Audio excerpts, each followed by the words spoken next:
I love meeting all the people. It's really nice to see everyone from different schools, and also the weather's not so bad either.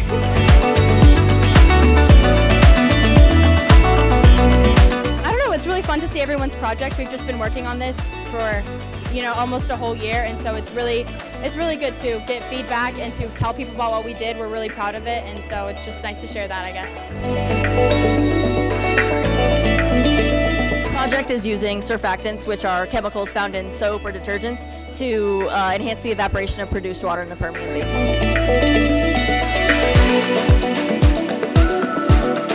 When you're working with people who are also passionate about it, it can be a lot of fun. I like meeting new people. And we've also had a really good opportunity to go through workshop with other teams and get the ability to get some really good criticism from judges. It's been super awesome.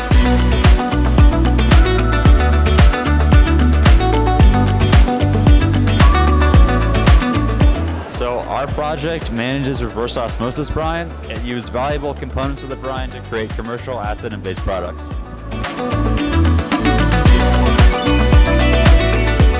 It has been so cool to see so many other schools here and the creative ideas that they've come up with, and everyone just seems so excited to share what they've learned throughout the year and all the work that's been put in, and everyone is just super excited to support other people, which has been really nice as well. So yeah.